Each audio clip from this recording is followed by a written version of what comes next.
Part 4 शुरू हो गया जी हमारा। क्या करना है, इसको नीचे करना है, ये विंग्स को नीचे करा दो।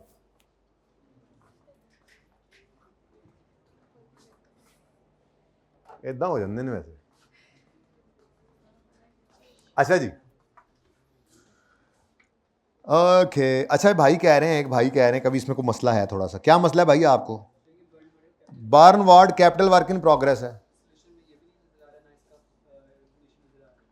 भाई। ये एसेट्स के अंदर एज इट इज नजर आएगा अगर कंप्लीट नहीं हुआ तो। ट्रायल के अंदर नजर आ रहा है तो इसका मतलब इतना खर्चा इस पे हो चुका है। तो जरा जाके देखो एसेट्स के अंदर ये नजर आ रहे हैं, नॉन करंट एसेट्स में देख तो ले चंदा।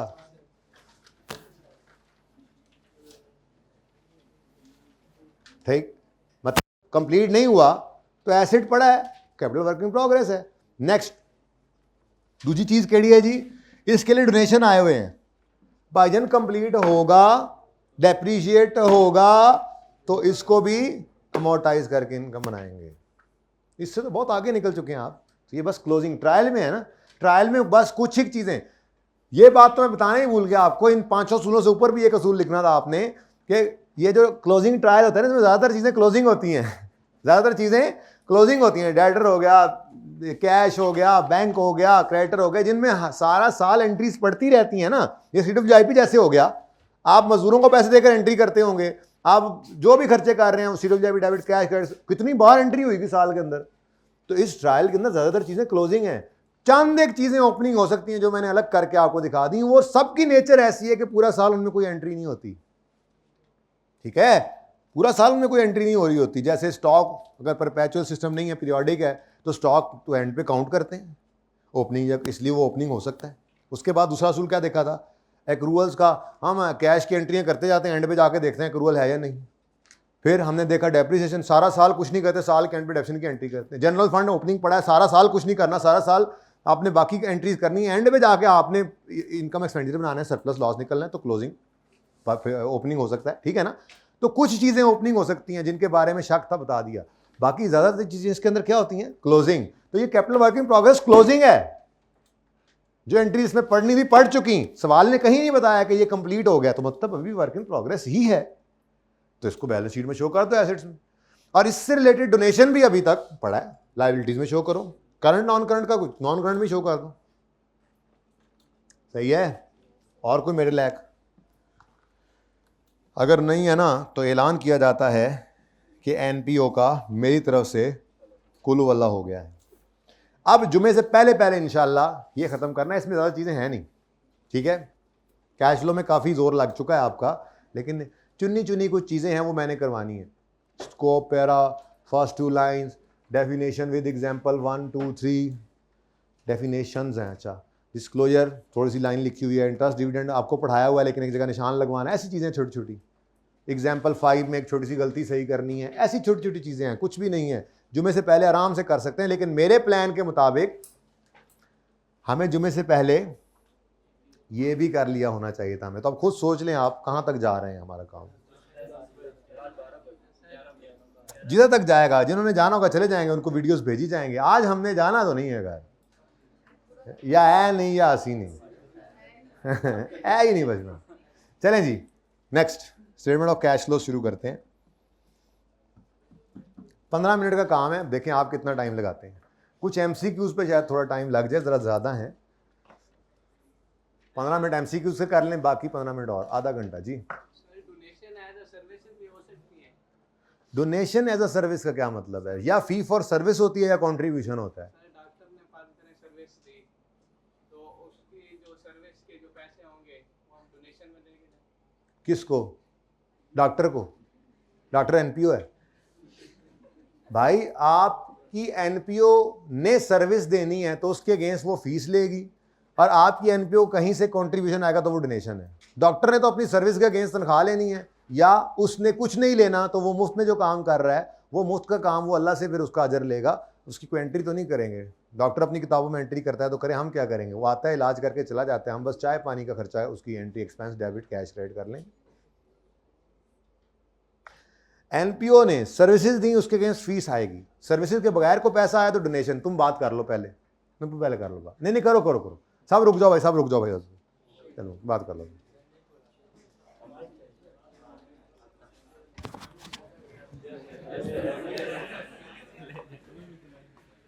हाँ तुम पहले बात कर लो, सब सुने सब। सर नहीं बोला मैं। नहीं बोल नियत ते की सी ना बोलन दी, ये तो मान लो अब।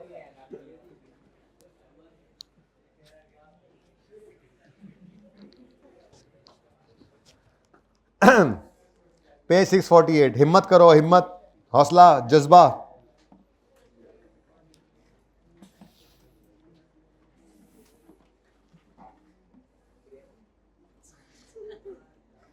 क्या नहीं जी, ऐसी तो कोई बात नहीं, आज तय हुई।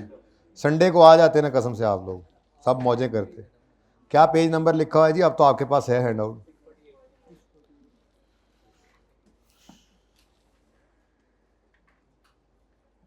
मैंने नहीं बुलाया, जिदी वारी आनी तुम सारा सैशन ही लेट पढ़ते रहो, फिर चलो हुण एंड ते तुहाडी बचत होगी, बाकियां दी थोड़ी जी नहीं हुई। यार मुक ही नहीं रहा यार। पेज 648 कौन से पेज पे है?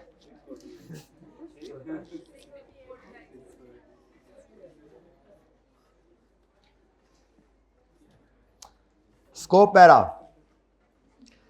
बस पहली 2 लाइंस पढ़ लो, किसी एमसीक्यू में यूज ना हो जाए। IS 7 रिक्वायर्स ऑल एंटिटीज, जी स्कोप ही पढ़ा रहा हूं, to prepare a statement of cash flow as an integral component of financial statements for each period for which financial statements are presented। ये मतलब पता है क्या है इसका? इसका मतलब मैं यहां से समझाता हूं, ठहर जाओ।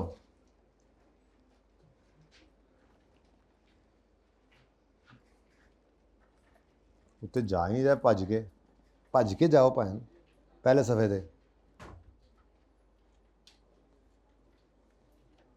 मैं सिर्फ आपको ये ऑल एंटिटीज वाला फर्क समझाना चाह रहा हूँ। इसका भी स्कोप पैरा पढ़ाना है वैसे मैंने आपको, ईपीएस का बाद में, तो अभी पढ़ लो।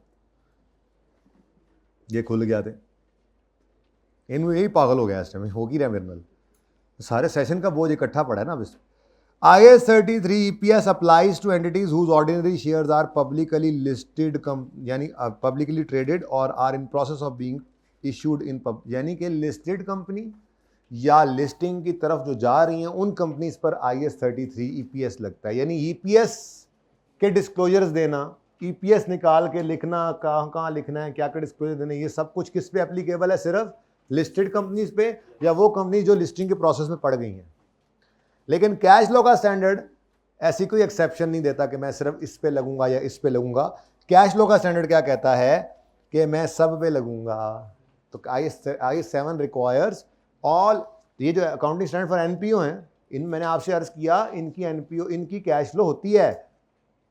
आई के अपने वो निकाल दिया था, उसने आपको कैश फ्लो सिर्फ ये वाली टेस्ट करनी है इसलिए, ठीक है ना। तो एनपीओ IS 7 रिक्वायर करता है सारी एंटिटीज को कि वो कैश फ्लो स्टेटमेंट बनाए as an integral part of financial statements for each period for each financial statements are presented. 2 साल की फाइनेंशियल स्टेटमेंट्स बनाई हैं, इनकम स्टेटमेंट बैलेंस शीट 2 साल की है, तो कैश फ्लो भी 2 साल की, सही है ना। ये बहुत इंपॉर्टेंट पॉइंट लगा मुझे, किसी एमसीक्यू में यह छेड़खानी कर सकता है, ठीक है, वैसे पता भी होना चाहिए आपको, बाकी कोई जरूरत नहीं आगे पढ़ने की, ठीक है, जान दो। डेफिनेशन, कैश किसे कहते हैं जी? कैश कंप्राइजेस, भाई कैश बेशक आप किसी और चीज को कहते हो, IS 7 कैश किसे कहता है? IS 7 कैश कहता है कैश ऑन हैंड, हाथ के ऊपर पड़ा हुआ cash, demand deposits, bank overdraft, which are, ये 3 चीजें हो गई, which are repayable on demand, ठीक है जी। तो क्या कहता है जी? Cash on hand, demand deposit, bank overdrafts जो कि रीपेबल ऑन डिमांड होते हैं, ये इंक्लूडेड हैं as a component of cash and cash equivalent. अब कैश और कैश इक्विवेलेंट ये हैं, अब आगे वो कैश इक्विवेलेंट को पकड़ लिया उसने। अगली डेफिनेशन, कैश इक्विवेलेंट में क्या होता है? कैश इक्विवेलेंट किसे कहते हैं? तो हम कैश एंड कैश इक्विवेलेंट लिया करते थे, पढ़ा हुआ है आपने, सिर्फ थोड़ा सा एमसीक्यूज के पॉइंट ऑफ व्यू से देख लें इसको। Cash equivalent are short-term, highly liquid investments that are readily convertible to known amount of cash and which are subject to an insignificant risk of change in value. Simple कहता है highly liquid investments हैं जो कि readily convertible to known amounts हैं। ये price bond पड़ा हुआ है जी, ये 100 रुपये का प्राइस बॉन्ड है, जाके तोड़वा लेंगे, या 90 का या 100 का मिलना है, ज़्यादा चेंज नहीं आना इस अमाउंट के अंदर। एक तो रेडिली कन्वर्टेबल हैं, दूसरा नोन अमाउंट्स में कन्वर्ट होना है, कोई अनसर्टेनिटी नहीं है, तो उसको भी हम कैश ही कह लेते हैं, यानी तकरीबन cash. Okay, cash and cash equivalent ऐसे ही कहा था ना हमने। और एक सवाल आया था हमारा जिसमें शॉर्ट टर्म इन्वेस्टमेंट्स थी और उसके अंदर उसने कहा था रेडिली कन्वर्टेबल इतनी है और बाकियों के बारे में चुप था, तो हमने कहा इसका मतलब ये कैश इक्विवेलेंट में जाएंगी, बाकी जो है वो कैश इक्विवेलेंट नहीं है।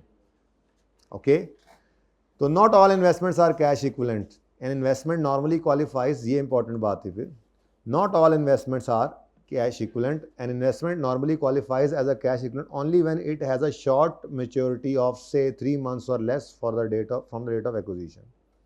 अगली ज़्यादा इंपॉर्टेंट बात क्या है, शेयर्स जो होते हैं ना, किसी के आप जो शेयर्स खरीदते हैं, किसी के शेयर्स खरीदें, एसेट है कि नहीं है, ये भी तो इन्वेस्टमेंट है। बहुत इंपॉर्टेंट पॉइंट ये पढ़ा रहा हूँ, ठीक है। आप किसी एंटिटी, असल में ना ये आपके ज़रा स्कोप से बाहर की बात इसलिए IFRS 9 में आप FAR 2 में पढ़ेंगे, जब किसी के शेयर्स खरीदते हैं तो ये फाइनेंशियल एसेट है, आप इसकी एंट्री करते हैं investment debit cash credit, cash पे करके एसेट खरीदा है आपने, नाम उसका शेयर है तो इन्वेस्टमेंट शेयर्स कहते हैं, फिर इस पर रिटर्न आता है in the form of dividend. लेकिन वो आपके स्कोप से बाहर की बात है, वाले इतनी बात पता होनी चाहिए आपको कि इन्वेस्टमेंट्स में इन्वेस्टमेंट इन शेयर्स भी तो पड़ी हो सकती है। तो वो इन्वेस्टमेंट इन शेयर्स के बारे में स्टैंडर्ड कहता है कि ये कैश इक्विवेलेंट नहीं है, क्योंकि शेयर की प्राइस तो रोज़ ही बदल रही होती है, हम सर्टेनिटी से नहीं कह सकते कि कितनी अमाउंट है। तो कि equity instrument are excluded from, ये निकाल ही दिया इसने, from cash equivalent unless they are in substance cash equivalent, ठीक है। फॉर एग्जांपल वो क्या है, रिडीमेबल प्रेफरेंस, यार ये तो होते ही कैश नहीं, ये तो इक्विटी होते ही नहीं, रिडीमेबल प्रेफरेंस शेयर्स तो हमारे क्या हैं, लायबिलिटी है, वो पता है ना। तो इक्विटी इंस्ट्रूमेंट्स जो होते हैं, यानी कि मैं यूँ लिख देता हूँ, इक्विटी इंस्ट्रूमेंट्स के बारे में लिख देता हूँ आपके लिए, shares of another entity, shares of another entity, और ठीक है, जिनके आपने खरीदे हैं, परचेज्ड बाय यू, परचेज्ड, तो ये आपकी वैसे इन्वेस्टमेंट तो है ना, अब बोलो इन्वेस्टमेंट है कि नहीं है, ये आपका करंट एसेट, करंट एसेट में हो सकती है, करंट में पड़ी हो, करंट एसेट होता है ये, तो क्या ये भी कैश इक्विवेलेंट में डालें, नहीं, ये स्टैंडर्ड ने एक्सक्लूड कर दिया। उसकी वजह होती है इसके अंदर वेरिएबिलिटी बहुत ज़्यादा होती है। बहरहाल आपके MCQs के पॉइंट ऑफ व्यू से इंपॉर्टेंट बात है, आपको पता होना चाहिए कि इक्विटी किसी के शेयर किसी के खरीदे हुए हैं, शॉर्ट टर्म इन्वेस्टमेंट में है, तो ये कैश एंड कैश इक्विवेलेंट में आपने नहीं डालनी। ये यूँ समझ लें कि वो है जो सवाल के अंदर उसने कहा था कि ये दूसरे शेयर्स हैं इन्वेस्टमेंट, ठीक है, ओके। अच्छा जी, अब ये एग्जांपल जो हैं जी आपके लिए बहुत इंपॉर्टेंट हैं, लेकिन बिल्कुल ईजी हैं, एक बार सिर्फ आपने इनको रीड ऑनली करना है, बस एक बार, मैं तो कहता हूँ दूसरी बार भी करने की ज़रूरत आपको नहीं पड़ेगी, ठीक है। कैश फ्लो किसे कहते हैं, cash flows are inflows and outflows of cash and cash equivalent. बड़ी मेहरबानी, cash flows exclude movement between items that constitute cash और cash, for example deposit and cash in hand.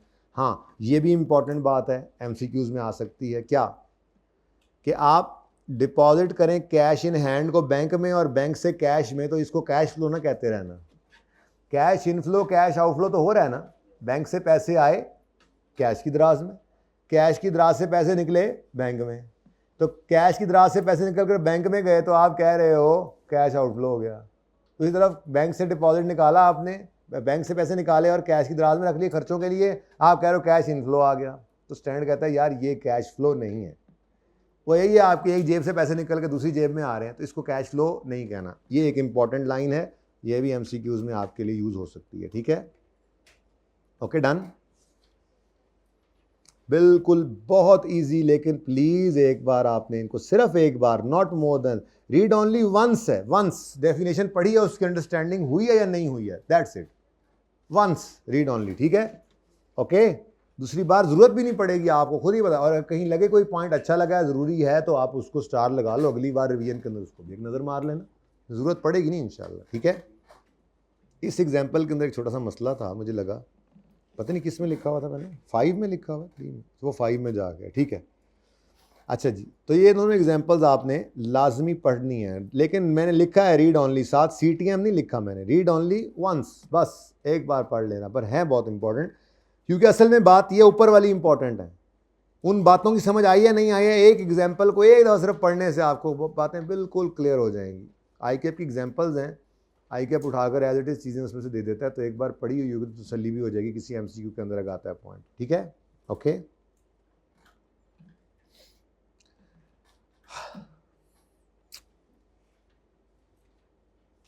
चलो पढ़ लो, वैसे इतने इंपॉर्टेंट है नहीं इसके डिस्क्लोजर्स। जो इसके डिस्क्लोजर रिक्वायरमेंट है ना, असल में हम कैश फ्लो उसी शक्ल में बना रहे होते हैं, तो इसलिए अगेन किसी एमसीक्यू में छेड़खानी ना करे, करता तो नहीं है, इस तरफ आता तो नहीं है, लेकिन फिर भी पढ़ लो। An entity shall disclose the components of cash and cash equivalent. हम कैश एंड कैश इक्विवेलेंट को वर्किंग में डालते हैं और फिर कैश फ्लो के एंड पे उनको प्लस ओपनिंग करते हैं और क्लोजिंग नज़र आ रहा होता है, तो हम उसको डिस्क्लोज ही तो कर रहे होते हैं। Cash and cash equivalent disclose ही तो होता है कैश फ्लो के मुंह के ऊपर, ठीक है, और उसको आगे फिर नोट्स के अंदर असल में या वर्किंग के अंदर अपने सवाल के अंदर हम उसका ब्रेकअप भी शो कर देते हैं, ठीक है। And shall present a reconciliation of amounts in its statement of cash flows with equivalent items reported in statement. यही जो आप कह रहे हैं कि जी क्या वो कहता है जी, डिस्क्लोज करो कंपोनेंट्स। आप डिस्क्लोज कैसे करेंगे, वो स्टेटमेंट ऑफ कैश फ्लोज जब बनेगी आपकी, तो उसके अंदर आप वो एंड पे जाकर प्लस ओपनिंग, ये रेकन्सिलिएशन दे रहे हैं, प्लस ओपनिंग कैश लिखते हैं और ये क्लोजिंग कैश आ जाता है, ठीक है जी। तो ये आप जो वर्किंग के साथ करते हैं, असल में जब फाइनेंशियल स्टेटमेंट्स बना रहे होते हैं आप, जो कि आपको कभी इसने रिक्वायर किया नहीं, असल में ये आपके सिलेबस के अंदर उस तरह से है नहीं, तो ये जो आपका closing cash and cash equivalent होता है, ये क्या हुआ, ये नीचे लाओ, ओपनिंग कैश ऐड करते हैं, ठीक है ना, नेट कैश फ्लोज निकलते हैं ना ऊपर, नेट कैश फ्लोज, वो जो A plus B plus C हम करते थे, ठीक है, उसके बाद प्लस किया ओपनिंग, तो ये क्या आ गया, क्लोजिंग। तो ये आप, वो कहता है जी ये असल में रिक्वायरमेंट है, अच्छा हमें नहीं था पता, ठीक है। आगे कहता है, अब ये भी एक थ्योरेटिकल, मतलब फॉर MCQ, इसको एक दफ़ा पढ़ लो, सवाल में ये आए बहुत मुश्किल है। कहता है anti shall also disclose together with commentary by management amount of significant cash and cash equivalent held by entity that are not available for use. For example, cash and cash equivalent balance held at a branch that operates in country where exchange control or other। वो कहता है कि जी अगर आपके पास कोई ऐसा cash पड़ा है, आपकी एक ब्रांच जो है वो किसी दुनिया किसी ऐसे मुल्क में है जो वहाँ से अपने मुल्क से पैसा निकालने नहीं देते, तो आपके कैश पड़ा तो आपके पास ही है, किसी और मुल्क में पड़ा है लेकिन वो फंसा हुआ है, मतलब वो निकालने नहीं देते, उनकी रेगुलेशंस ऐसी हैं, पर आपकी सब्सिडरी, आपकी ब्रांच है, बल्कि आपकी सब्सिडरी का क्या पता, आपकी कोई ब्रांच है वहाँ पर, उस ब्रांच में कैश पड़ा है, कैश तो आपका ही है, तो वो कैश फ्लो में तो नज़र आ रहा होगा। अब अगर ऐसा कोई मामला है तो अंग्रेज़ी में लिख कर बता दो कि फ़लाँ मुल्क के अंदर इतना कैश जो है इस कैश में शामिल है, जो वो पड़ा हुआ है और उसके ऊपर रिस्ट्रिक्शन है कि वो लोग आने नहीं देते। ऐसी बात भी आपको कैश फ्लो के अंदर नज़र नहीं आएगी, लेकिन अगेन फॉर MCQs ये पॉइंट भी आपने जहन में रख लेना है, ठीक है जी।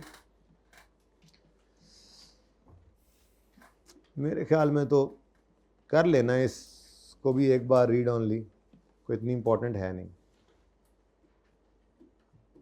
कोई ज़रूरत नहीं है प्रेजेंटेशन को यहाँ से करने की। आपने 649 पे डिस्क्लोजर्स पढ़ा दी ना, अब 651 पे मैंने बस एक पॉइंट पढ़ाना है। मैं क्यों कह रहा हूँ प्रेजेंटेशन की ज़रूरत नहीं है, क्योंकि बेटा आप अगर इसको एक बार तसल्ली के लिए पढ़ लो तो वैसे अच्छा होता है, पढ़ लोगे तो अच्छा होगा। उसके अंदर क्या लिखा होगा जो हम कर रहे थे, कोई चेंज नज़र नहीं आएगी आपको। बेसिकली प्रेजेंटेशन ही तो हमने की थी, ऑपरेटिंग कैश फ्लोज की हेडिंग दी, चीज़ें उस तरतीब से लिखी, इन्वेस्टिंग, फाइनेंसिंग, फिर ओपनिंग प्लस किया, क्लोजिंग आ गया, दिस इज़ कॉल्ड प्रेजेंटेशन।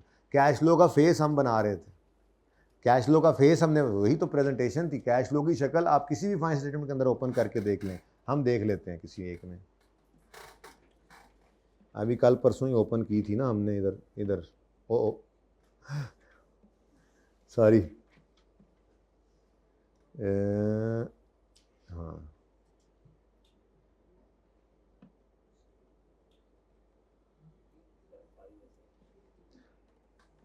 अच्छा जी। अब हैं तो ये कंसोलिडेटेड फाइनेंशियल स्टेटमेंट, लेकिन चलें कैश फ्लो की शक्ल तो देखी जा सकती है।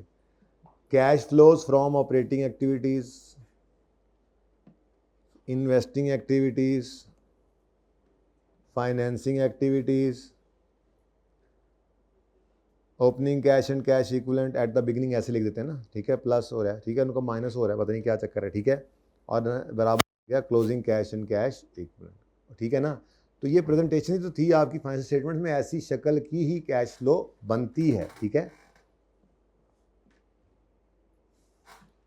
तो इसलिए इसको आपने छोड़ देना है। मतलब मेरी तसल्ली कुछ अगर हो जाएगी एक दफ़ा सिर्फ पढ़ लें तो वैसे ज़रूरत नहीं है। इसमें जो ज़रूरी चीज़ें हैं पढ़ने वाली, ये वंस बस पढ़ना है आपने। यहाँ पर एक पॉइंट है, ये भी आपको समझाया हुआ है मैंने, ये भी रीड ऑनली है लेकिन आपको समझाया हुआ है मैंने। क्या? डिविडेंड पेड, इंटरेस्ट पेड, इन दो के बारे में कहा था कि इसमें ऑप्शन होता है आप इसको ऑपरेटिंग एक्टिविटी में शो करें या फाइनेंसिंग में। लेकिन हमारे स्टैंडर्ड ने अपनी एग्जांपल में और फिर ICAP ने भी उसी के जो है वो उसी के पैरवी के अंदर वही काम किया। वो क्या है? सजेस्टेड क्लासिफिकेशन क्या है? डिविडेंड को कहाँ ले जाओ? फाइनेंसिंग में। और इंटरेस्ट को कहाँ ले जाओ? आगे उन्होंने बिकॉज बिकूज भी लिखा हुआ है लेकिन एक स्टार लगा हुआ है सजेस्टेड के साथ, based on illustrative example accompanying IS 7। ICAP ने अपनी किताब में लिखा है कि ये मैंने सजेशन जो बेस किया है ना, ये चूँकि इलस्ट्रेटिव एग्जाम्पल्स दी होती हैं स्टैंडर्ड ने ना, तो इस IS 7 के साथ जो स्टैंडर्ड की अपनी इलस्ट्रेटिव एग्जाम्पल है ना कि इस तरह का आप कैश फ्लो बनाएं, उसके अंदर ये ट्रीटमेंट है। इसलिए मेरी तरफ से ये सजेस्टेड है, कोई याद करने की जरूरत नहीं है, हमने किया ही ऐसे हुआ है, ठीक है ना, इसी को मद्देनज़र रखते हुए। अच्छा, बस ये चीज़ पढ़ानी थी कि इंटरेस्ट अगर आपने ये मैं रिसीव को कर गया हूँ, इंटरेस्ट पेड ऑपरेटिंग, ठीक है। अच्छा, और अगर इंटरेस्ट रिसीव करें तो क्या करें? उसको इन्वेस्टिंग के अंदर रखें, ठीक है, और डिविडेंड रिसीव्ड को भी इन्वेस्टिंग में, ठीक है जी। तो ये थोड़ा सा आपको बताना था कि ये किया था हमने वैसे शायद एक दो सवालों के अंदर, लेकिन अच्छे से याद ऊपर वाला ये भी रख लें याद। अब इस अल्टरनेटिव क्लासिफिकेशन के बारे में आपको करने की जरूरत नहीं, एक बार पढ़ लेना इस टेबल को, किसी MCQ में काम ना आ जाए, सब कुछ आपको आता है। ओके,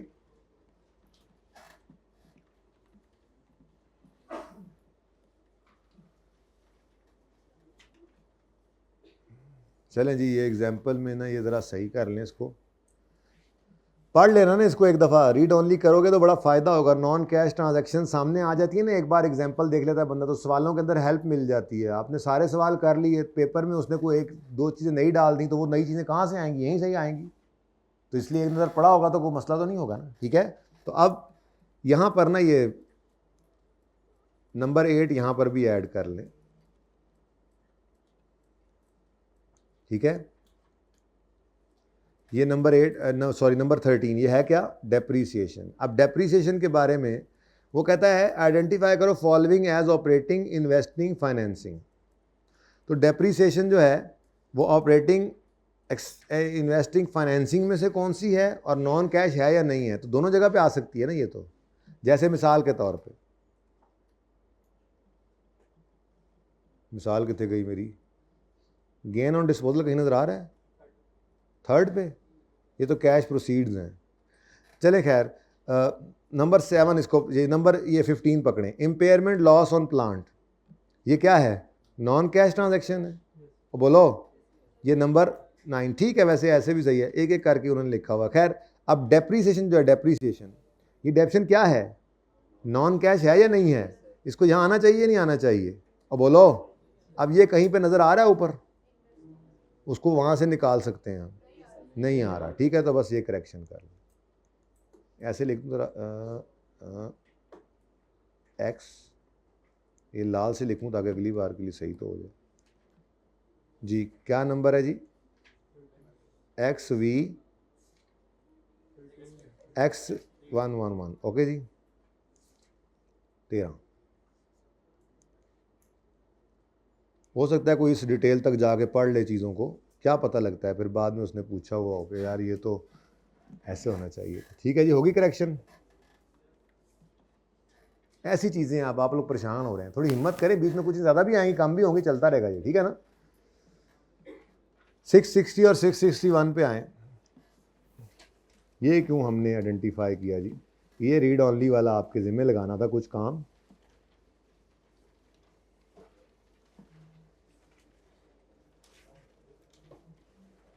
रीड ऑनली सिर्फ वंस है लेकिन इम्पॉर्टेंट बहुत है, रीड ऑनली लेकिन इम्पॉर्टेंट बहुत है। उसकी वजह क्या है? एक दो MCQs अगर बनाए तो इसमें से बना सकता है बड़े आराम से, और बनते भी रहे हैं इसके अंदर से, तो ध्यान से पढ़ लेना।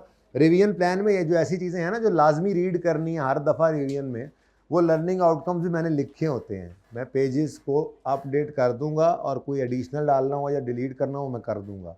ये मैं लाजमी लिखता हूँ रिवीजन प्लान के अंदर, रिवीजन प्लान का हिस्सा होता है ये चीज़ें, इनको पढ़ना होता है, यहीं से तो एमसीक्यूज बन रहे होते हैं। ठीक है,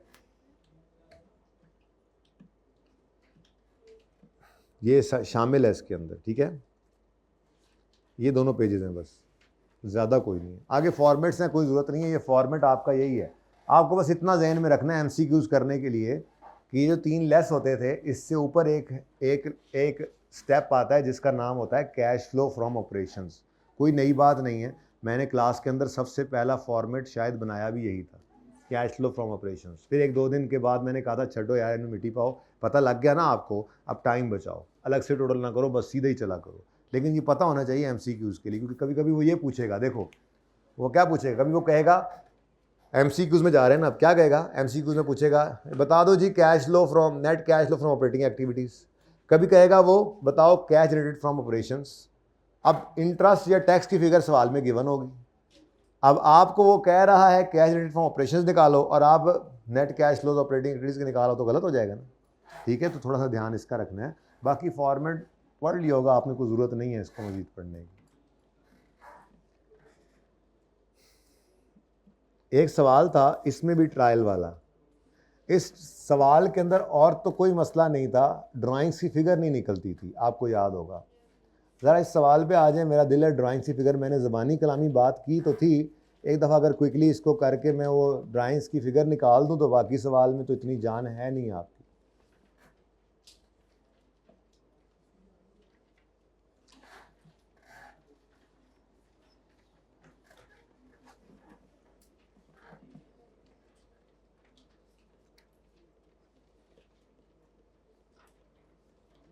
बेटा सब कुछ पढ़ा हुआ है आपने, टेंशन नहीं लेनी बस। ठीक है, आता सब कुछ है आपको, ये भी मैंने ऐसे ही बस अपनी तसल्ली की है और कुछ भी नहीं है। यानी अगर ये चीज़ें आगे पीछे भी कर दे बंदा तो कोई इतना बड़ा मसला, इस वजह से पास फेल नहीं होता, तसल्ली हो रही थी, तसल्ली अपनी तसल्ली के लिए सबकी। तो आप लोगों को सब आता है, बस पर्चे के अंदर आप हाथ पांव छोड़ देंगे तो फिर कुछ भी नहीं आता। आप कोई पर्चा उठाकर देख लेंगे, जितने भी आप अपने पर्चा भी देखेंगे तो उसमें आपको एक चीज़ भी ऐसी नहीं नज़र आएगी कि जो आपने पढ़ी नहीं होगी और पर्चे में आई हो। मसला सिर्फ ये होता है कि सोल्यूशन देख देख के करने की आदत डाली होती है खुद को, सोचना पड़ जाए थोड़ा सा, या टाइम का प्रेशर पड़ जाए थोड़ा सा, तो फिर बस गए। कोई एक चीज़ आप सवाल पेपर घर आके देखेंगे, सारा पर्चा आपको नज़र आएगा कि यार ये तो सारा होता था, तो पर्चे में ही रिलैक्स होकर करो ना, कुछ भी नहीं होता, सुकून से करेंगे पर्चा, आपको सब आता है। सबसे आसान पर्चा यही होगा इंशाल्लाह आपका। R1 का रिज़ल्ट सबसे बुरा सिर्फ इसलिए होता है कि आप एग्जामिशंस वाले बच्चों को उठाकर देखें, वो यहाँ पे आके भी मेहनत नहीं करते, तो आप उसको छोड़े, आप अपनी अपनी लाइन का रिकॉर्ड रखें, हमारी लाइन में कितने बच्चे पास हुए, कितने फेल हुए।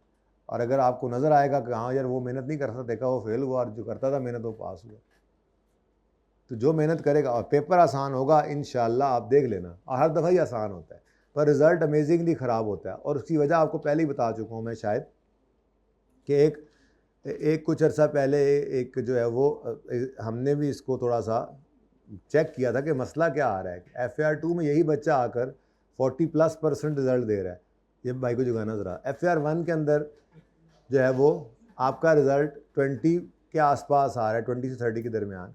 ये बच्चा FAR2 में तो मुश्किल हो जाती है, FAR2 सिलेबस भी ज़्यादा हो जाता है, चीज़ें भी ज़्यादा हैं, फिर कैसे रिज़ल्ट बेहतर हो जाता है। तो बड़ी हैरत होती थी इस बात की, या तो भाई अगर ख़राब होता रिज़ल्ट तो FAR2 का होता ना, FAR1 का क्यों होता। तो उसके अंदर फिर ये चीज़ नज़र आई कि FAR1 चूँकि पास करके आगे आए होते हैं, तो इसलिए ज़्यादा अच्छा रिज़ल्ट है। अब अगली बात फिर पकड़ ली कि यार अगर FAR1 पास करके आने वाला FAR2 पास कर सकता है, तो FAR1 पहली बार देने वाले को क्या मुसीबत है। तो फिर एक और चीज़ सामने आई, वो ये थी कि जो बच्चे नॉर्मली एग्जामिशंस लेकर आते हैं, तो इंट्रो की एग्जामिशन की वजह से FAR1 के अंदर उतनी मेहनत करते नहीं हैं, उसको भी ईजी लेते हैं। और जब फिर इनके रिकॉर्ड्स निकाले गए तो तकरीबन, मैं रफली बता रहा हूँ कि कोई जिनकी इंट्रो एग्जाम्प्ट थी उनके FAR1 के रिज़ल्ट सामने आए कोई 18-19 के करीब, 15 से 20% के दरमियान। और जो इंट्रो पढ़ के FAR1 जिन्होंने जो अपियर हुए थे, उनका रिज़ल्ट 40% से ऊपर ही था तकरीबन। तो फिर चोरी पकड़ी गई कि मसला असल में तो ये आ रहा है कि बच्चे इंट्रो पढ़ के नहीं आ रहे या सही से पढ़ के नहीं आ रहे, तो बुनियाद है। ऐसे ही आ जाए FAR1 सही से नहीं पढ़ के जाएंगे तो FAR2 में फिर आपको लगेगी 6 महीने की सट डज। ठीक है, तो पढ़ना है, अच्छे से पढ़ना है, आपको सब आता है, सब पढ़ाया गया है। आपने पर्चे के अंदर बस नर्व्स को नहीं जो है ना वो लूज़ करना, पर्चा आराम से पास होगा इंशाल्लाह आपका। ठीक है, कहाँ थे हम? कौन सा सवाल है जी? सवाल तो यहीं कहीं होना चाहिए, करीब करीब करीब करीब होना चाहिए यहाँ पे। 706। अच्छा, वैसे मैंने कुछ कोशिश की भी थी। कितने बच्चे ऐसे हैं जिन्होंने कोई ट्राई श्राई की थी इस सवाल को करने की? बादल ना खास था, एक बच्चों ने, अच्छा 3-4 ने की है। ये सवाल देखें तो बच्चों, नहीं किया आप लोगों ने? हैरत है। ये कितने बच्चों ने सवाल किया था? ये ऊंचा हाथ खड़ा करें। हो गया था? अच्छा, क्विकली ज़रा इसको देख लेते हैं फिर क्विकली। ये चलो भला हो गया कि इसमें ये जो एंट्रीज थी ना, ये वाली, brother commenced their business on यकम जनवरी 13, cash for 50, building valued 25, NPO ख़त्म हो गया है, ये कैपिटल है अब। ठीक है, डोनेशन ना कह देना। और मोटर व्हीकल 1.4 मिलियन का, ये इसने बिजनेस स्टार्ट किया है, मतलब ये कैपिटल है in the form of cash, in the form of PPE आ गया। तो cash debit capital credit, PPE debit capital credit, PPE debit capital credit, तो ये सब चीज़ें कैपिटल को क्या कर गई? क्रेडिट। ठीक है, अब ये इकट्ठा कर दिया मैंने, हाँ इकट्ठा कर दिया। अब मामला क्या है, एक पैट निकल आए, एक पैट निकल आए। पैट निकलवाओ मुझे कहीं, सवाल से देख कर ही बता दो। डेटा यहाँ से देख कर निकालें या पैट मुझे बता दोगे डायरेक्ट ही? मुझे सोल्यूशन से देख के पैट बता दो, क्योंकि पैट के अंदर कुछ कर ही लो यार। ये पता नहीं क्या था, इसको साइड पे रखें, बाद से लोड पे आ जाएगी।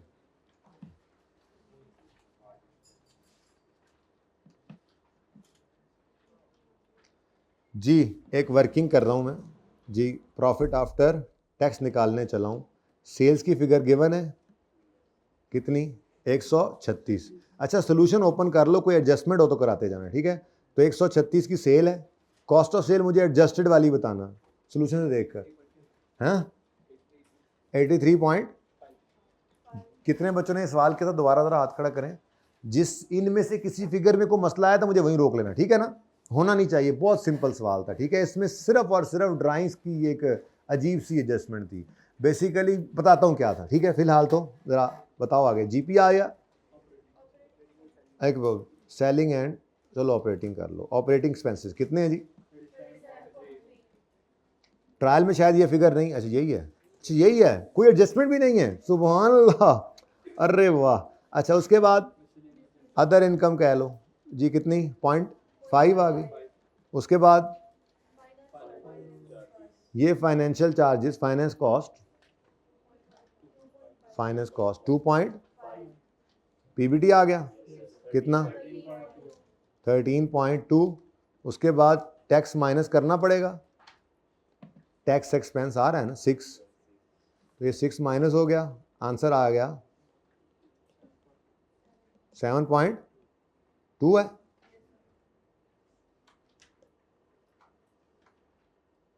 ले जी, निकल आया आपका वो प्रॉफिट जिसका आपको इंतज़ार था। ये पैट निकल कर इधर आ गया और यहाँ पे आपने पैट लिखा, लिखवाओ जी 7.2। ये कैसे निकला समझ आ गई है? अब आप लगे इस कैपिटल को पकड़ने। किधर गया कैपिटल? ये 73.95 का कैपिटल। क्या ये ओपनिंग होगा? क्या ये ओपनिंग बैलेंस होगा? कैपिटल तो ओपनिंग होता है ना ट्रायल के अंदर। अगर sales purchase income expenses given हो, जैसे फंड का लिखवाया, ऐसे ही कैपिटल पे भी रूल लगता है। अगर इनकम एक्सपेंसेस बिखरे हो तो कैपिटल तो ओपनिंग होता है, प्रॉफिट निकलेगा तो उसमें ऐड होकर क्लोजिंग बनाएगा, तो ये ओपनिंग होगा। क्या ख्याल है? ओपनिंग हो जाता, शक में पड़ जाते, लेकिन बिजनेस ही कब कमेंस हो रहा है? हमारे साल के पहले दिन, तो ओपनिंग तो 0 है। अच्छा, तो फिर ये क्लोजिंग होगा। क्लोजिंग ये हो नहीं सकता। अब उसूल पढ़ लिया। क्लोजिंग ये क्यों नहीं हो सकता? क्योंकि इनकम्स एक्सपेंसेस आपको ट्रायल में फैले हुए नजर आ रहे थे। प्रॉफिट तो आपने अब निकाला है, ये प्रॉफिट आपने निकाला है, और निकाल के कैपिटल में ऐड किया है। अगर इस प्रॉफिट की इस कैपिटल तक आते आते ये प्रॉफिट लेस हो चुका होता, सॉरी ऐड हो चुका होता, तो ये प्रॉफिट ऐड हो जाना कब होता? जब ये सब कुछ नेट नुट हो जाता। तो ये नेट नुट हो जाता तो ये ट्रायल में नजर आता आपको। तो ये ना तितर है ना बटेर। ये कैपिटल ओपनिंग क्यों नहीं है? क्योंकि साल ही पहला ओपनिंग तो जीरो होना है। और ये क्लोजिंग क्यों नहीं है? क्योंकि ट्रायल के अंदर इनकम्स एक्सपेंसेस पड़े हैं। ट्रायल के अंदर इनकम्स एक्सपेंसेस पड़े हैं, तो इसका मतलब प्रॉफिट अभी निकला नहीं कि ये क्लोजिंग बन जाए। अच्छा, ओपनिंग की तरह का मान लो है, मैं ये कह लेता हूं कि ओपनिंग की तरह का बन गया इसकी वजह से। ओपनिंग जीरो सही, ये साल के पहले दिन आ गया ना ये सब कुछ, तो बोलो तो ये चलो ये पड़ा हुआ है, ठीक है। अब ये 7.2 तो आपने डाला है, तो इसका मतलब ये 73.95 जो ट्रायल में पड़ा है ये क्लोजिंग नहीं है। अच्छा, क्लोजिंग नहीं है तो चेक करते हैं जरा, मतलब प्रॉफिट तो इसमें ऐड नहीं ना हुआ, बोलो। तो ओपनिंग प्लस दिस इतना ही होना चाहिए, बताओ इतना ही है क्या? 70। इसका टोटल कितना बनता है? ये ट्रायल में कितना बता रहा है? ना ओपनिंग है, ना क्लोजिंग है, ना तितर है, ना बटेर है। अब मसला समझो क्या हुआ। ड्यूरिंग द ईयर ड्राइंग्स करते रहे ओनर, या डिविडेंड पे किया आपने, जिसको कहते हैं डिस्ट्रीब्यूशन प्रॉफिट्स की, ड्राइंग्स लिखा हुआ है सवाल में। अब पुराना सवाल है ना, तो ड्राइंग्स जो होती रही उसकी एंट्री तो होती है ड्राइंग्स डेबिट कैश क्रेडिट। वो ड्राइंग्स ट्रायल में डेबिट साइड पे नजर आनी चाहिए थी। इन फनकारों ने क्या किया? कैपिटल को net of withdraws, net of drawings करके इधर शो कर दिया। हमें तो मरवा दिया ना, अब ये ड्राइंग्स की फिगर है, और ये ड्राइंग्स की फिगर कितनी है ये हमें पता नहीं है, लेकिन हमने कहा भाईजान आप तो ज़रा चुप करें ना। अब हमने क्या करना है, एक अकाउंट बनाना है। मैं गलत अकाउंट कह देता हूं उसको, कोई वर्किंग कह लें आप उसको, कैपिटल का अकाउंट दोबारा बनाया मैंने, ठीक है।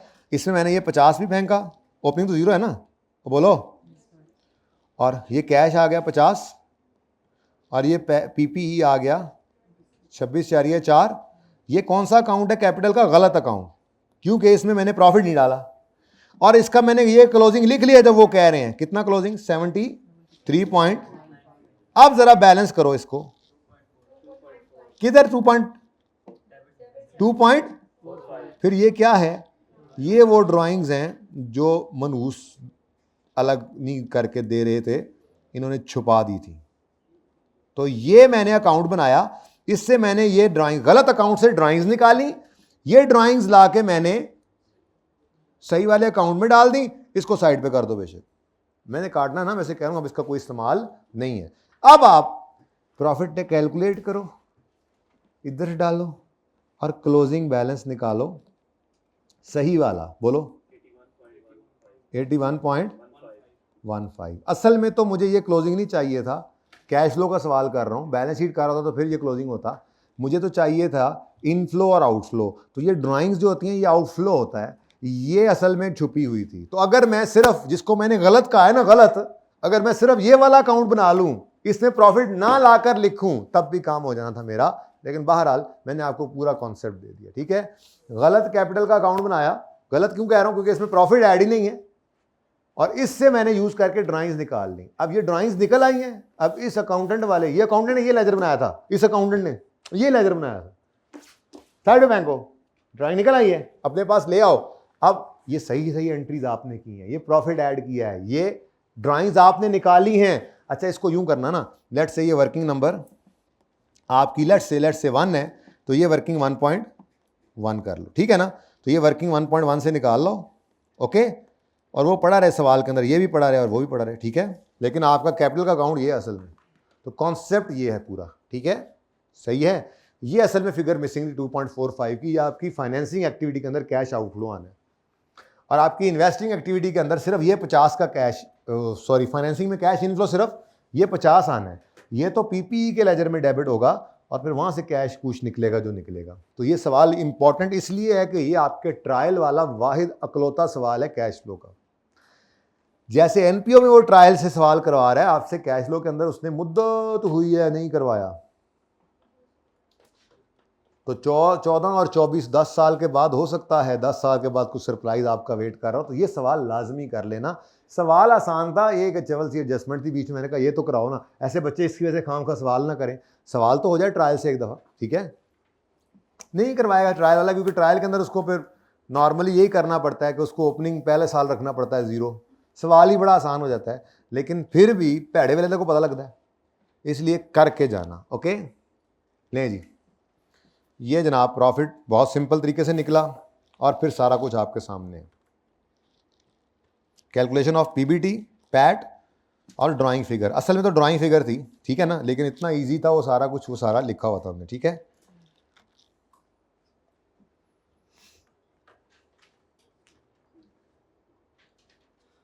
पता नहीं आप सोल्यूशन में इस तरह से बना हुआ है नहीं, इसकी पिक्चर ले लो।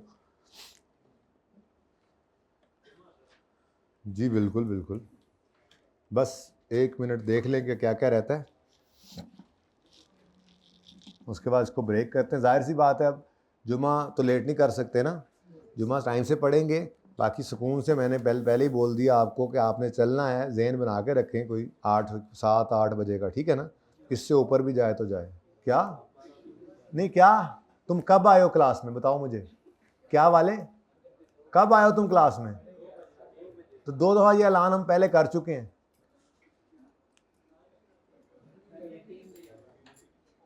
ओके, देख लो भाई, इधर काम थोड़ा ही रह गया, एक एडजस्टमेंट सिर्फ इसमें बतानी है। असल में इंटरेस्ट एक्सपेंस, ग्रेचुटी एक्सपेंस उस जैसा ही है और वारंटी एक्सपेंस भी उस जैसा ही है। ग्रेचुटी वारंटी आपके आने नहीं चाहिए, केड़ा पता लगता है, तो ट्रीटमेंट है बिल्कुल सेम, वो सिर्फ समझाऊंगा। जालिब वाले सवाल में ग्रेचुटी समझ आ जाएगा, इसकी मैं वीडियो जो है वो आपको आज जब आप घरों को जाएंगे तो फिर उस वक्त शेयर कर दूंगा। पहले ट्राई करना, सोल्यूशन आ जाएगा। सोल्यूशन मैं याद करवाना यार, इसके बाद ये हैंडआउट आपको देता हूँ सोल्यूशन। एमसीक्यूज थोड़ी देर में हो जाएंगे, ठीक है जी। इंशाल्लाह 10-1 मिनट का काम रह गया। इंश्योरेंस क्लेम वाला पॉइंट समझाया था ज़बानी, पर फिर भी मुझे तसल्ली नहीं है, एक दफ़ा मैं क्लास में ये करवा दूँ। 2-4 बच्चों ने पूछा था, मैंने बताया था उनको इंश्योरेंस क्लेम एक सवाल के अंदर है, ठीक है जी। तो इस पार्ट को क्लोज करें भाई, जुमे के बाद इंशाल्लाह करते हैं शुरू।